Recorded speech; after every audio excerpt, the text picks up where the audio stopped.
let's start off the class by reviewing the main material from the last lecture. So let's go to the board.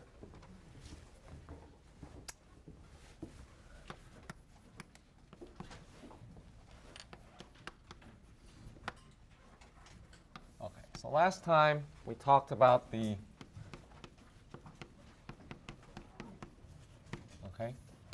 mobility of a robot mechanism. Okay, so another word that we use for mobility is degrees of freedom. Okay, and the main result that we derived last time was a formula called Grubler's formula.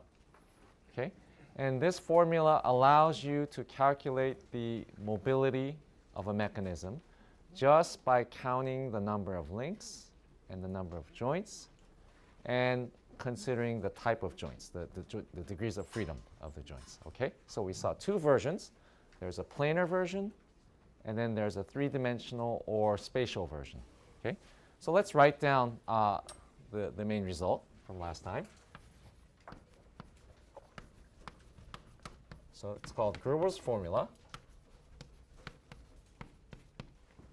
Okay. So let's start with a planar version. Okay. So the degrees of freedom, or the mobility, is given by the formula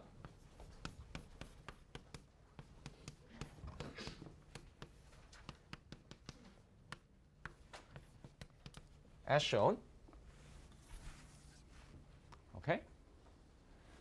Where n is the number of links. Okay, and it's always important to remember here that n includes ground. Okay, so the ground link is included in n. So including ground. Okay. And j is the number of joints. Okay, and finally, Fi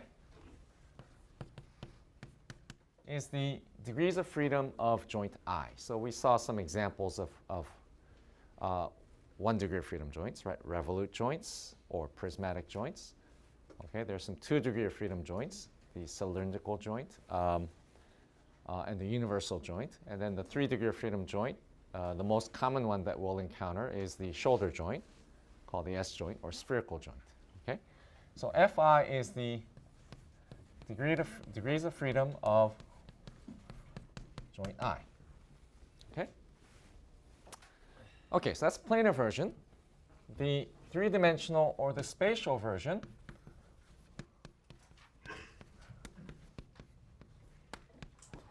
okay, very easy. Just replace the 3 by a 6. Okay? And the other variables, n, j, fi, all mean the same.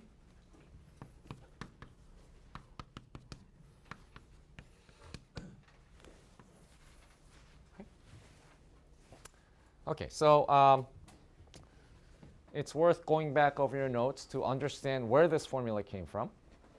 Okay. Now, some points of caution. Okay, we saw that this formula works well most of the time. Okay, but there are times when it doesn't work. Okay, and it fails in sometimes a spectacular fashion. Okay, we saw some examples last time. Okay, so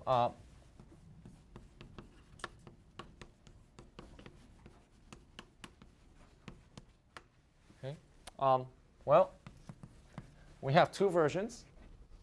Use the right version. Okay. For example, if you use the spatial version on a planar mechanism, okay, it's going to give you the wrong results.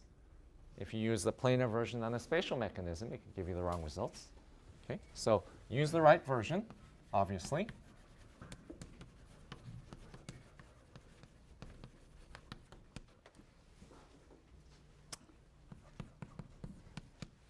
Okay. And we also looked at examples where several links appear to be meeting at one joint. Okay. Now it's important to remember that a joint is something that connects two links. Okay, two links, two rigid bodies. So if you see three rigid bodies meeting at what appears to be a single joint, you shouldn't regard this as a single joint, but you should regard this as several overlapping joints. Okay? So this is several overlapping joints. Okay? Otherwise, if you regard this as a single joint, then Grubler's formula is going to give you an incorrect result. Okay?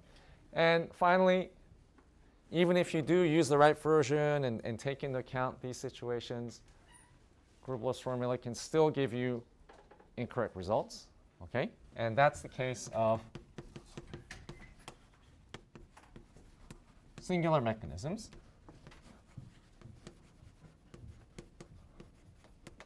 Okay, and for these mechanisms, whatever you do, just Grubler fails. Okay.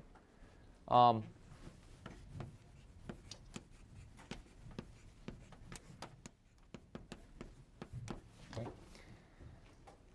And people have tried to fix Grubler, okay, to account for these special cases. In my view, it's not very helpful. Okay.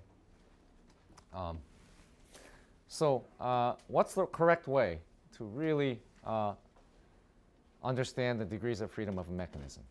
Okay, so it's something that's covered in the chapter, and I don't want to spend a lot of time on this topic because we're going to be coming back to it in chapter 7 when we discuss closed chains.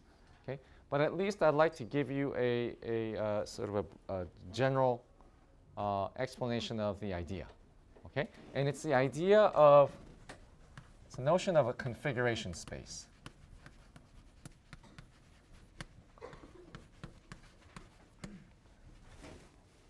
Okay? And as I said, we're going to come back to this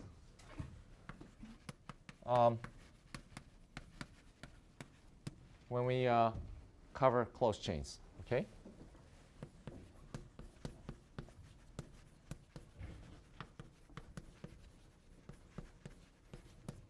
Okay, so best way to explain this now is to just look at a very simple example. Okay, so let's look at our old friend, the 4-bar linkage. Let's draw it.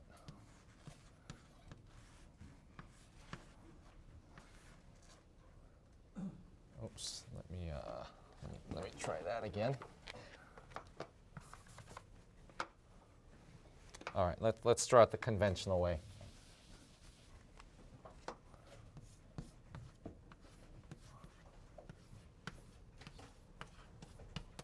Okay, so there's our good friend again. Let's assign link lengths. Okay. Let's also assign joint values. Okay, so here's theta 1. Okay. Here is, oops, this is theta 2. And, oh, sorry. That's theta 3. And this here, use a different color. This is theta 2. Okay. Now, the reason I define the angles this way, relatively, is because now I want to be able to write the following.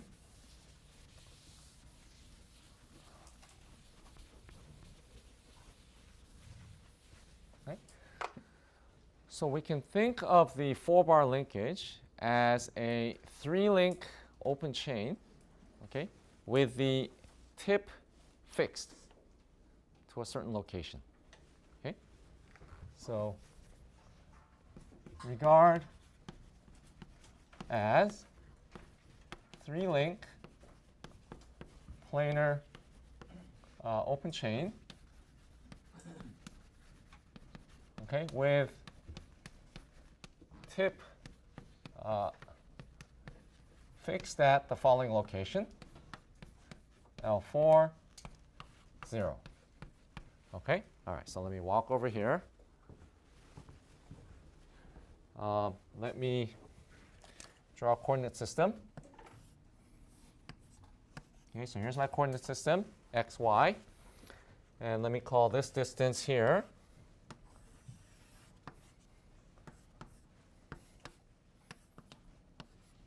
L4. Okay, so here's my 3-link open chain. The tip is always fixed at this point. Okay, so it's L4, 0, as I've written over there. Okay, now let me go back here. Okay, so now we know how to write the forward kinematics of a 3-link open chain. Okay, so we can write the following equation: L1 cosine theta 1 plus L2 cosine theta 1 plus theta 2 plus L3 cosine theta 1 plus theta 2 plus theta 3. Okay, this is equal to L4. Okay, and finally the y version, the y component. L2, just replace the cosines by the sines.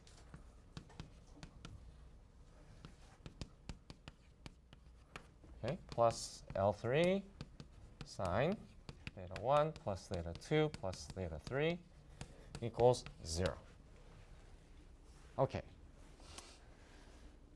So the set of possible values that theta 1, theta 2, and theta 3 can assume, okay, have to satisfy these two equations. All right, so now we do our old counting argument again. So we count the number of equations, 1, 2. Count the number of variables, 1, 2, 3. Okay, so 2 equations, 3 variables, or 3 unknowns, which means there's 1 degree of freedom left over. Okay?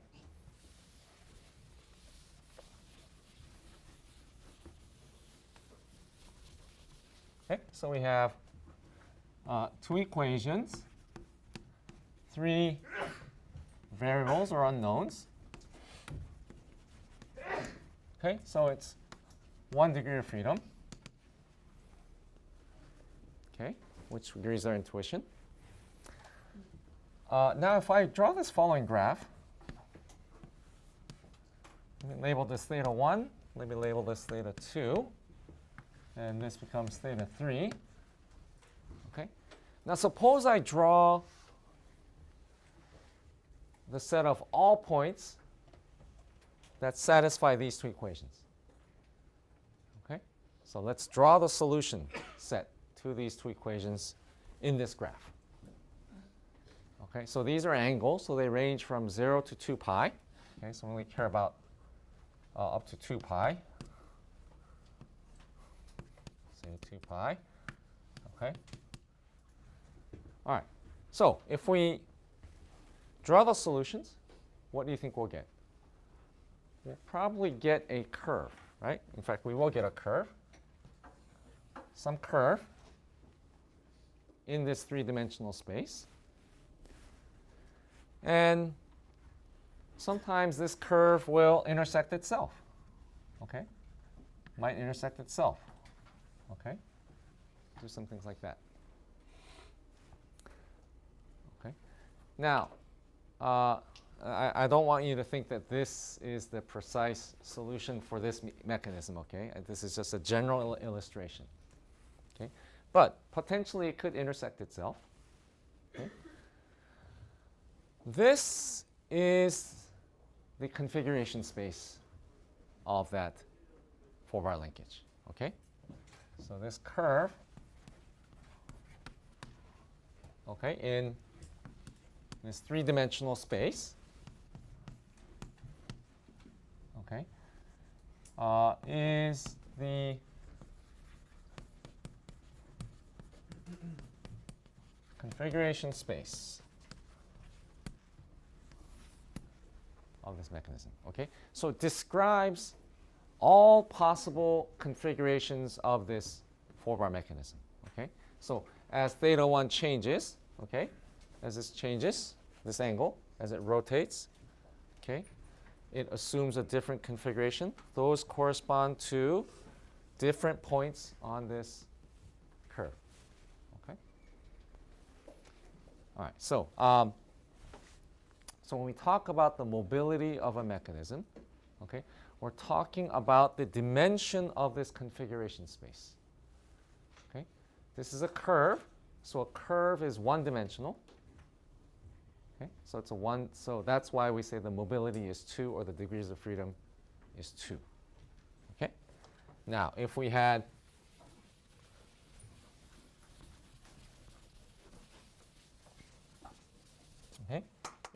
for example, a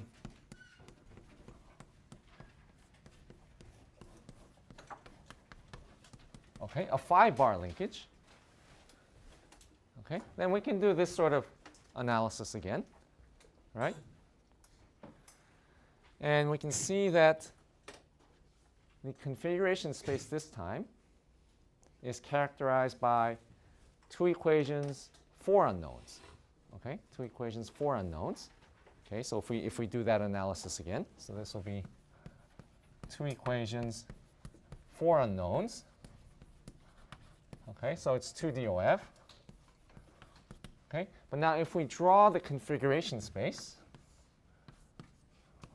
okay, and now you have to imagine the extra axis, okay, because we have 4 unknowns now, theta 1, theta 2, theta 3, theta 4. Obviously, I cannot draw all 4. Okay, so imagine this is 4-dimensional space. Okay, now if we draw the set of all possible solutions to these 2 equations, what do we get? We get some sort of 2-dimensional surface. Okay? Okay, so this is going to be a 2-dimensional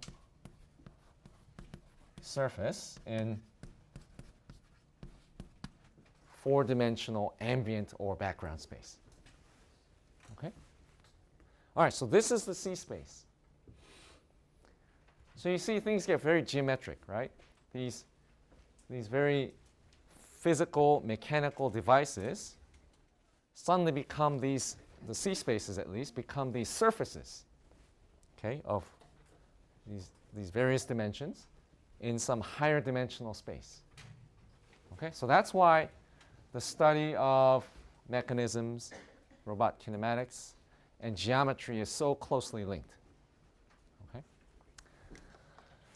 Okay, we're going to return to this concept later.